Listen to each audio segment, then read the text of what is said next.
guys, welcome back po sa aking munting channel. Busy akong vlog.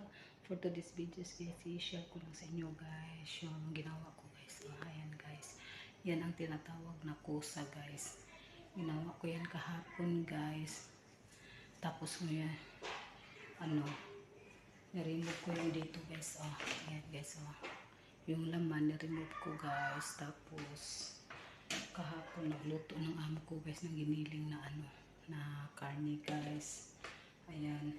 Tapos alam niyo guys kung anong ginamit ko dyan guys sa pagkuha sa laman sa loob guys. Ayan guys. Ito guys. Ito guys. Hindi biro to dito guys. Mag-remove guys kasi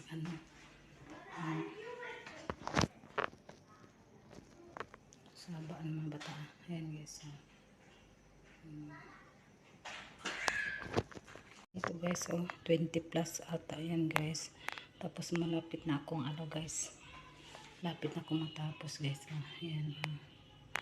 Ito dalawa na lang ang laman guys. Ayan. Nito guys, lang to guys, ginisa lang guys. Ilagyan ng sibuyas, maraming sibuyas guys. Parang 8 ata ang niluto ko dyan guys sa sa sibuyas guys. Tapos niluto ng amo ko guys. Ayan yan grabing guys, marami to guys. Ayan malapit na akong matapos guys. Ayan nagising ako ng maaga guys kasi dadalhin to mamaya sa sa nanay ang amo ko guys kasi mag-celebrate yung alaga ko ng birthday guys. Ayan birthday ng alaga guys. Tapos parang doon sa nanay ng amo ko guys i-celebrate guys. Ayan.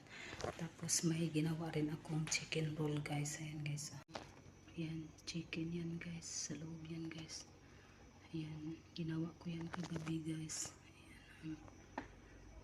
Ayan chicken roll guys. Yun guys, yung ang ginawa ko sa chicken guys, pinakuluan ko guys. Tapos naghiwa ako ng maraming sibuyas din guys. Tapos ginisa, nilagyan ng alam mo yung lemon powder guys, lemon powder, bell pepper, tsaka salt, of course salt guys, at tsaka baharat. Ewan ko kung ano yung baharat sa guys, sa Tagalog guys, di ko yun alam.